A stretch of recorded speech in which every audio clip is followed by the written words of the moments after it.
I'm going to give you guys a definition of what a scab is. A scab, when we get cut or scraped, then we get that little scab.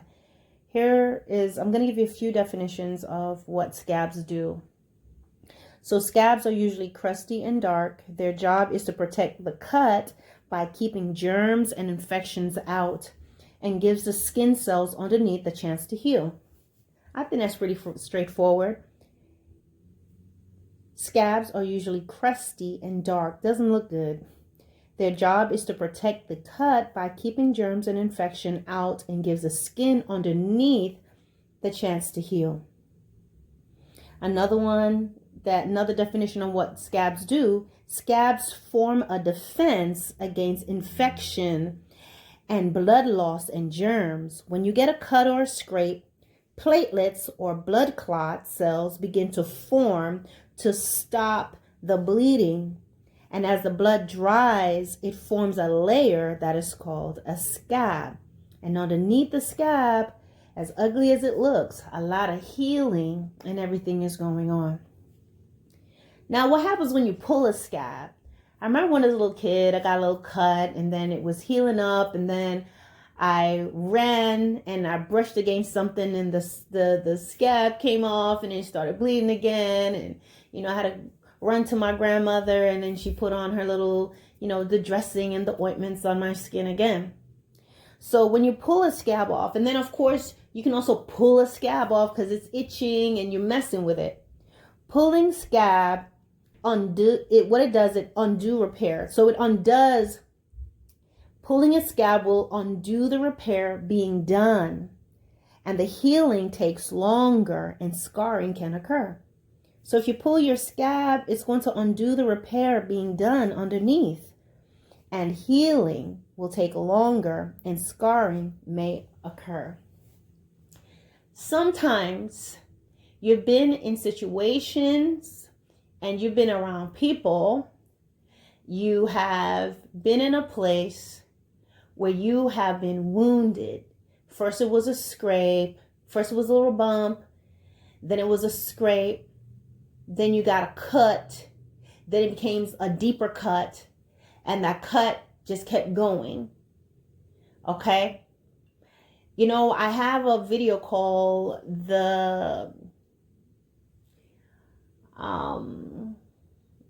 it talks about it gives you a picture of how hurt and pain works and how it affects you. And I think I will go ahead and I'm going to attach that video. I'm going to pin it so you guys can take a look at that if you want to. The dynamics of hurt and pain and what it does. And it gives a person who's been hurt in relationships as well as a person who does the hurting to show what happens. Sometimes things are going on in your life and things have happened where you've been hurt and you've reached a place where you've bled so much, your wound has become a scab. And scab is normally unsightly. It's dark, could be red, could be brown. It's inconvenient. And what you have to do with a scab is you have to protect it a lot. Okay? It's not functioning. That part of your skin is not really functioning. It does not have that resilience like the rest of your skin. Like right now I'm sitting here, my arm just rubbed against my leg, but nothing's going to happen. But if I had a scar on my hand and I rubbed it, it's going to be different. So I have to be very careful with it. Very often you'll find that you would have subjected yourself to people that you feel that you can trust and that would love you. And what they're doing is they're wounding you, but they're not giving you a chance to heal. You get a scab from the first offense, and then you forgave them, and you're trying to keep going in the relationship with a person, with a ministry, with that individual, that friendship, and they continue to hit you on that scab. So then the scab falls off, it starts to bleed again, and they may apologize and say, I'm sorry, and you believe in your mind. They may never apologize to you, but you believe that, it'll get better. You tell yourself whatever you want to tell yourself, and so the bleeding starts, and then you stop it again, it starts to heal again.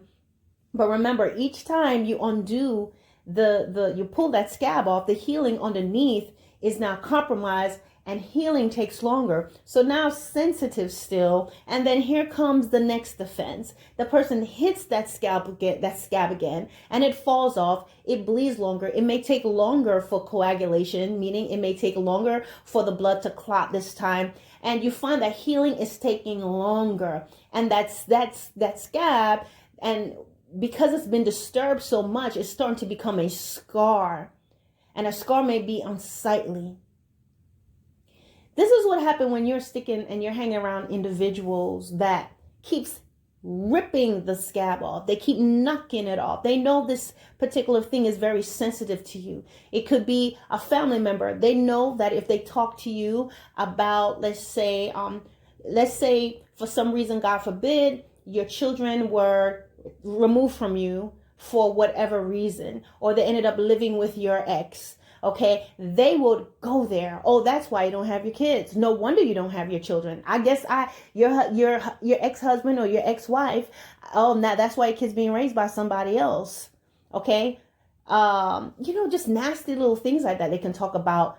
You may have a deformity. They may talk about your deformity. You may have lost your job. They'll talk about your job. They may talk about something that really hurts you. There are people that's even wicked enough. If you lost a child or whatever, they'll pick on that.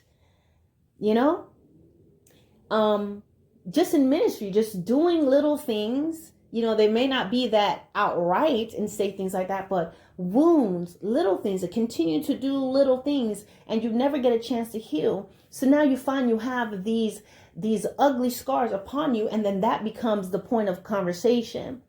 Very often you find people that will wound and hurt someone over and over again and do things to them constantly over and over again. And then they're wondering what happens to that sweet, quiet wife I used to have, the woman that used to just not say anything. What happened to that nice, sweet, quiet husband I used to have? The husband's not saying anything. What happened to that loving child I used to have?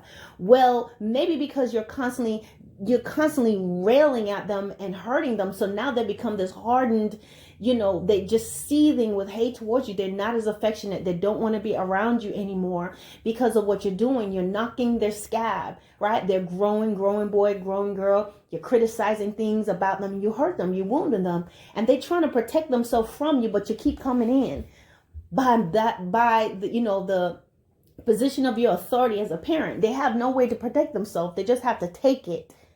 And so you wound them and the scab falls off. And so now you're all scarred up. And that woman begins to complain about how you're not the same person. You're complaining so much. You're arguing all the time. You're nitpicking all the time. You seem like you're an angry person. But my brothers and sisters, what's happening is you're wounded. They keep getting close to you and ripping that scab off of you, and you cannot heal properly. Well, here's a part of the problem. They're going to be held responsible for what they've done and what they do, but you're also responsible for who you're allowing access to you to continue to knock your scab off. You also need to realize that even though things may look ugly right now, hold on, I'm getting ahead of myself. So sometimes you keep getting around the person that keeps ripping your scar off and ripping your scab off and promising you that things will be better and they won't do it anymore. Well, you know better. You've been down this road before. They continue to rip your scab off. So your healing process is delayed. And sometimes certain people, they don't want you to heal because they want you to remain wounded and hurt, because this is how they feel better about themselves. This is how they can justify themselves. You see, they have ripped off your scab so many times that you become infected. That means your attitude is changed. This is when you start to yell and you start to scream. This is when you start to not be so nice. This is when you start to retaliate. But see, sometimes there's people that do these things because they want other people to see this. So people are seeing this. You're not smiling. You're not as engaged as you used to be with everyone. And so this person who knows behind closed doors, they're ripping your scabs off. They want people to see you bleeding and ugly and scarred up so they can look and say, you see what I'm dealing with? But I'm here to tell you, A lot of the problems is, my brothers and sisters, God can pull you out. God will deliver you. But you have to want to go. You have to want to and be willing to take that step. Because sometimes the reason why people can delay your healing process is because they still have access to you. You're still giving them access to you. You use the word of God against yourself as a sword. It's like you're falling upon the sword of the word because you're not understanding the word of God. You think forgiveness means I stay with you and let you keep killing me. You think forgiveness means, oh, well, no matter what, it means I need to stay here. You think the word of God, you use some things, those of you that's in marriages, you think that the word of God means you stay with an abusive husband or wife. You stay with someone that's raping you and killing you and beating the kids. You think this means that because the people are telling you, oh, you can never leave, you can never go. So you fall on the sword and you kill yourself because you don't understand the word of God. You know, I did a video where it says God is not going to let you stay with someone that's abusing you and killing you because you have purpose. You are not created just to be somebody's wife. You're not created just to be somebody's husband. You're not created just to be someone's son, someone's daughter. This is not what we are. These are good things and good rewards that the Lord would give us. But ultimately, we are created to walk in the purpose of God. And I'm here to tell you, you're not going to be able to do the will of God. You're not going to be able to see straight when both your eyes are swollen shut, physically or spiritually, because you're in a place where you are being abused and your spirit is being damaged. So what I need you all to do, because this is not what that video is about, study the word of God. You need to know the character of our God, know the character of our Savior. God is not going to tell you to stay somewhere and be abused. But outside of that, my brothers and sisters, many times you're giving this person access. Oh, you can forgive them, but it doesn't mean you have to be with them. Oh, forgiveness takes time, but as I move ahead in Christ, I know the Lord will heal me. And you must aim to forgive this person even when you don't feel like it. Because if you hold unforgiveness in your heart against someone, it will affect your healing process as well. So sometimes it's access.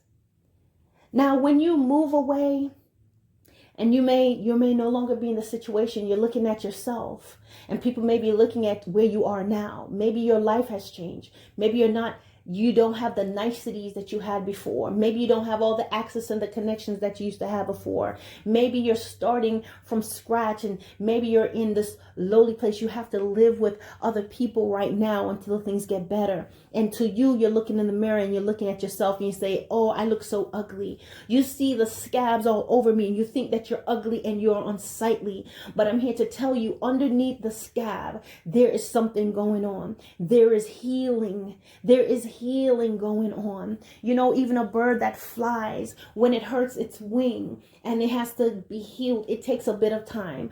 And it may have to walk on low ground for a while before it can soar again.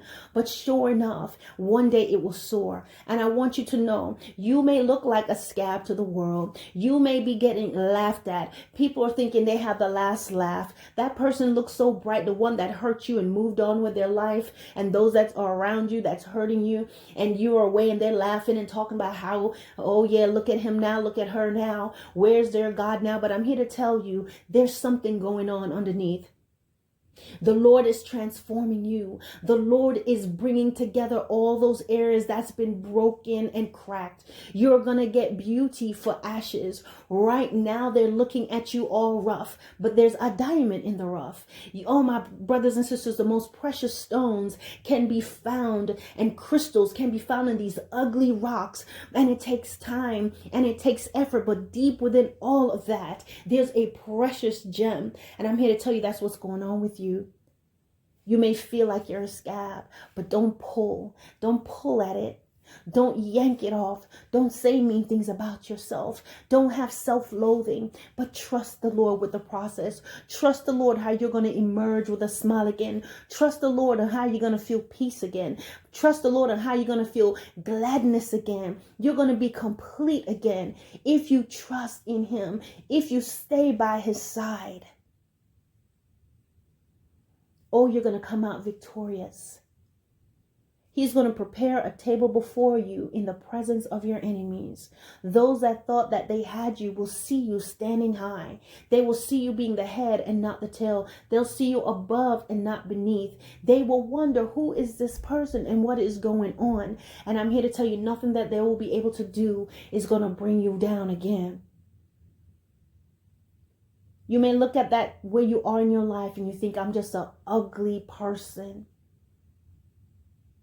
I'm in an ugly place. Look at what's happened to me.